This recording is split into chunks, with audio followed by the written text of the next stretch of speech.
Hola chicos, buen día, ¿cómo andan? Bueno, bienvenidos a esta nueva videoclase.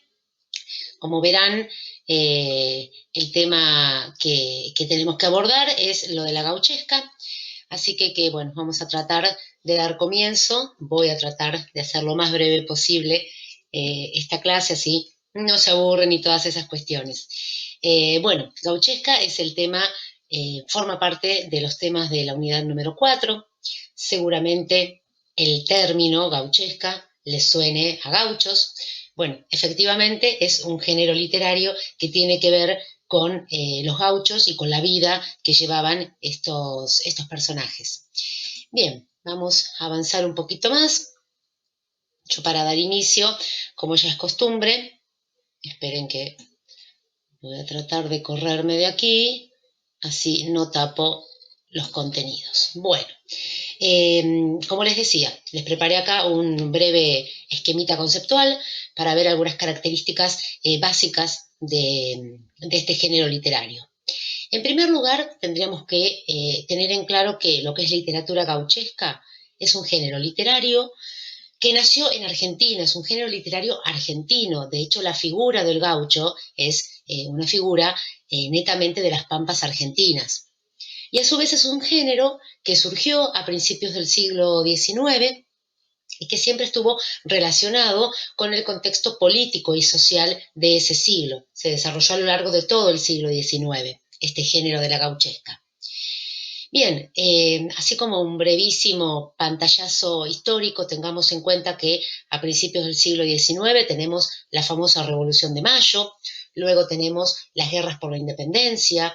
Un poco más avanzado en el siglo empiezan los conflictos entre unitarios y federales, y ya en ese contexto también aparece el tema del gobierno de Rosas, que para muchos fue una tiranía, el gobierno de Rosas, y luego, desde la segunda mitad del siglo XIX en adelante, los diversos gobiernos empezaron a realizar campañas militares llamadas Conquista del Desierto. Habrán escuchado en algún momento este nombre. Eh, Hay que tener en cuenta que el siglo XIX es el momento en que la Argentina se está conformando como nación, como país, ¿sí? Y gran parte del territorio estaba en posesión de diferentes comunidades indígenas. Entonces, los diversos gobiernos realizaban campañas militares para enfrentar a esos indígenas y poder apropiarse de esas tierras e incorporar esas tierras como patrimonio del Estado y que el Estado pudiera definir en qué utilizarlas. Bien, entonces en este contexto social y político del siglo XIX, repito, tengamos en cuenta que es un siglo muy importante porque hacia la conformación de Argentina como un país, se desarrolla esto del género de la gauchesca. Ahora bien, al margen de toda la cuestión histórica, vayamos a características puntuales del género. En primer lugar, como les pongo acá, el tema y personaje central es el gaucho y su estilo de vida.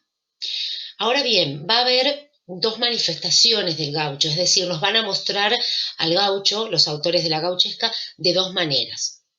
Por un lado, el gaucho marginado, el gaucho discriminado, tratado de vago, de ignorante, de una persona poco productiva que se la pasaba todo el día tomando mate, haciendo nada. Y por otro lado, la figura del gaucho como un gaucho útil para el gobierno, un gaucho que el gobierno usa cuando lo necesita. Por esto que veníamos hablando de ir a pelear en la frontera contra el indio, ¿sí? Entonces, tenemos esas dos imágenes del gaucho. Un gaucho vago, ignorante, delincuente, pero a la vez que se lo usa cuando se lo necesita.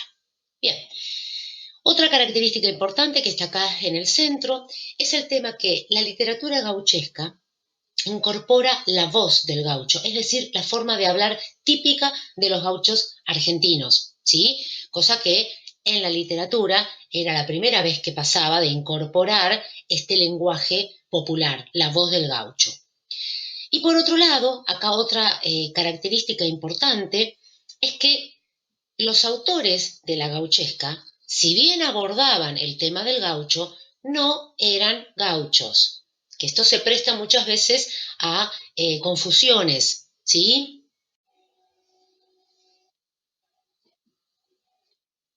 Bueno, como les estaba diciendo, el tema de la diferencia entre lo que es la literatura gauchesca, que si bien aborda la cuestión del gaucho, recuerden esto, no es escrita por gauchos, ¿sí?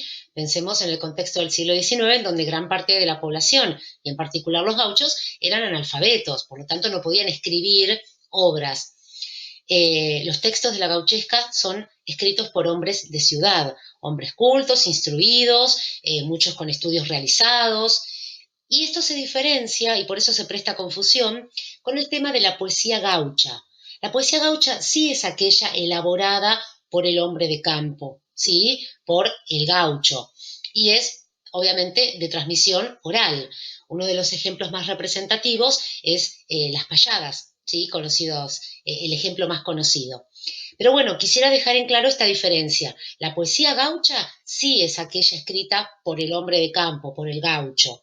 En cambio, los textos de literatura gauchesca abordan el tema del gaucho, pero no son escritos por gauchos, sino por hombres de ciudad, hombres cultos e instruidos. ¿Sí? Bien, vamos a seguir avanzando un poquito más con esta presentación, ya dejando un poco de lado lo que son las características. Vamos a hablar un poquito ahora de las etapas de la gauchesca. Yo les comentaba hace un ratito que abarcó casi todo el siglo XIX, y entonces vamos a ver diferentes etapas. Vamos a comenzar con la primera, que se llamó gauchesca revolucionaria. Esta etapa se dio a principios del siglo XIX, en el contexto de la Revolución de Mayo y luego las guerras de la Independencia. El principal representante es Bartolomé Hidalgo, con su obra Cielitos y Diálogos Patrióticos. Y en esta etapa, el gaucho se muestra como un personaje, una figura que lucha por la patria, que sirve a la causa patriótica, ¿sí? Luego viene otra etapa, ya más de lleno metido con la cuestión política, que es la gauchesca político-partidaria. Se da también en la primera mitad del siglo XIX, pero ya dentro del contexto histórico del enfrentamiento unitarios y federales y dentro del contexto histórico del gobierno de Rosas. Se le llamó gauchesca político-partidaria porque manifiesta una postura política. En este caso, el principal escritor representante es Hilario Ascasuy, con su obra La Resbalosa. Y en esta obra se manifiesta una clara postura antirrosista en contra del gobierno de Rosas, ¿sí? Por eso digo que aborda la cuestión política tomando una postura ideológica en esta etapa. Luego, avanzando un poco en el siglo XIX, ya a mitad de este siglo, nos encontramos con la gauchesca humorística. Esta etapa, bueno, tiene como representante a Estanislao del Campo y su obra Fausto. En esta etapa, si bien se continúa con la relación con el contexto político y social de la época, no es un tipo de gauchesca que aborde de manera directa la cuestión político y social, sino que lo hace a través de la parodia, lo hace a través de lo cómico. Precisamente en esta obra Fausto vemos que a través de la comicidad se plantean las diferencias entre la ciudad y el campo, entre lo que es la vida y la cultura urbana con la vida y la cultura rural, ¿sí? Es decir, no se mete de lleno y directamente en la cuestión política como lo hacía la etapa anterior de la gauchesca político-partidaria, sino que lo hace a través de lo cómico, de lo gracioso. Por último, tenemos, como les pongo acá, la gauchesca social. Esta se da hacia fines del siglo XIX.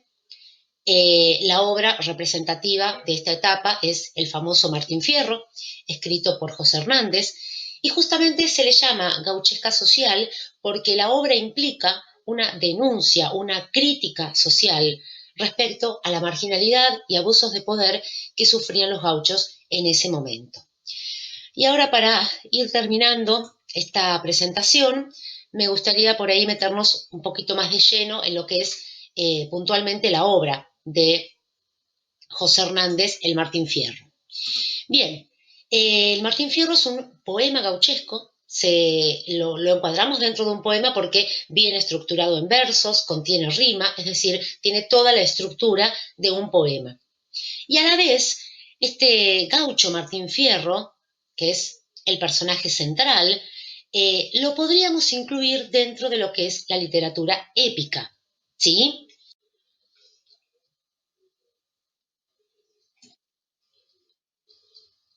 Bueno, perdón si sale un poco cortada la imagen, pero bueno, estos grabadores gratuitos me limitan un poquito en el tiempo de grabación. Bien, volviendo a lo que estábamos charlando recién. Decíamos que entonces el gaucho Martín Fierro, que es el personaje central de esta obra, se lo encuadra dentro de la literatura épica.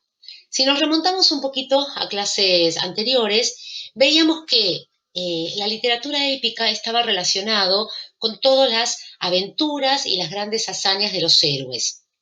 Y en este sentido se puede considerar al gaucho Martín Fierro como un héroe.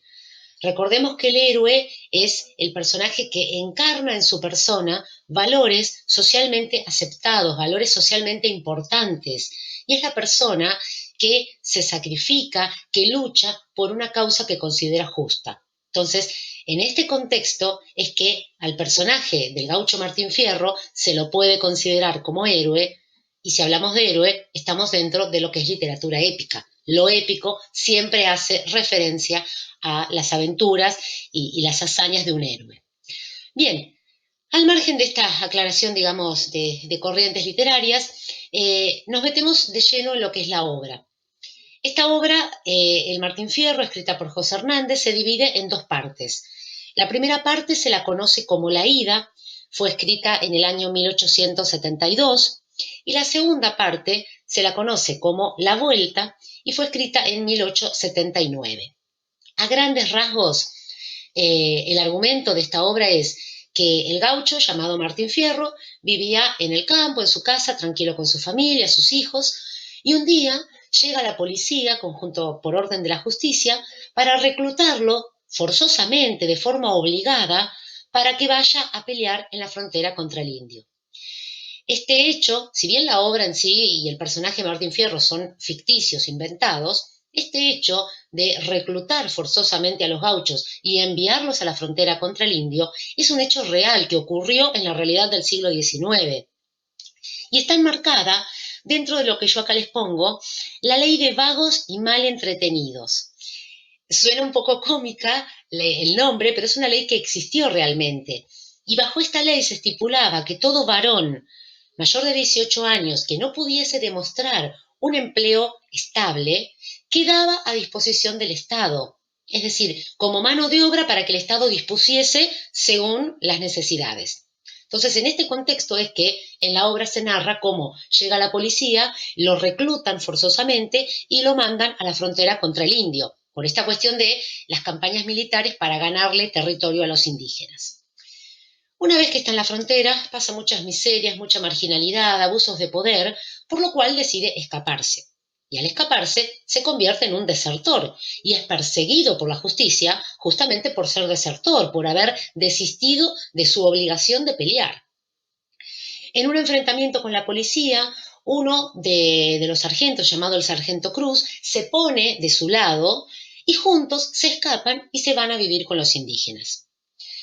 La convivencia con los indígenas no fue color de rosa, también se pasaron muchas penurias, muchas situaciones de enfrentamientos violentos.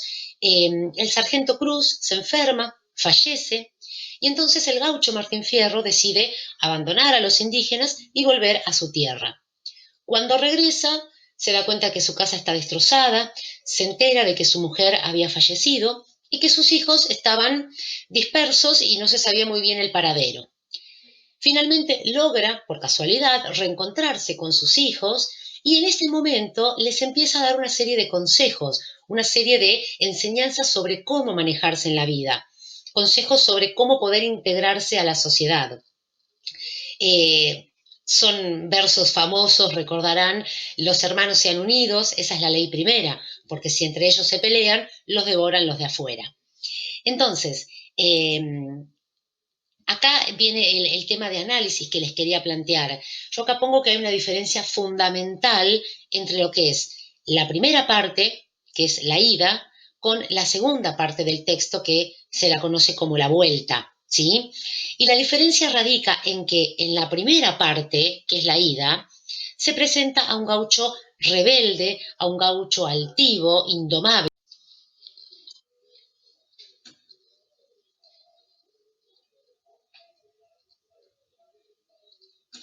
Bueno, como les estaba diciendo, entonces, esta diferencia fundamental que encontramos en el análisis entre la ida y la vuelta, entre la primera y la segunda parte.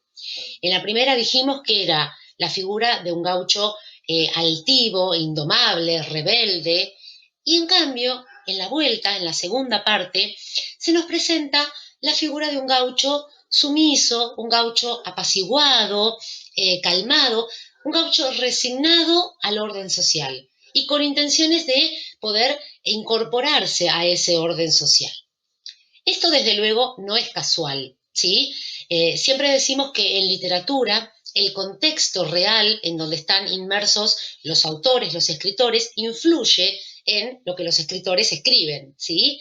Entonces, en el año 1879, que es cuando José Hernández escribe la segunda parte, La Vuelta, José Hernández ocupaba el cargo de senador de la provincia de Buenos Aires, es decir, ocupaba un cargo político, formaba parte del gobierno de ese momento, por lo cual era como un poco complicado que escribiera algo en contra del orden social establecido por el gobierno de turno, ¿sí? Por eso digo que no es casual esta diferencia, pero es importante que la tengamos en cuenta porque dentro de lo que es el análisis literario de la obra en Martín Fierro, esta diferencia es muy notable, ¿sí? Cómo se marca la distinción entre la primera parte con un gaucho rebelde, un gaucho que no se deja dominar por nadie, que no le quiere hacer caso a nadie, que quiere vivir a su manera, con la segunda parte, la vuelta, en donde se presenta el gaucho sumiso, el gaucho apaciguado, que trata de incorporarse a la sociedad. De hecho, es en la segunda parte en donde Martín Fierro le da los consejos a sus hijos, para que también ellos puedan incorporarse al orden social vigente. Bueno, hasta acá hemos hecho esta pequeña videoclase. Espero que les haya servido. Espero que no haya sido demasiado extensa, que sé que no les agrada. Y bueno, nos encontramos la próxima. Espero que les haya sido útil.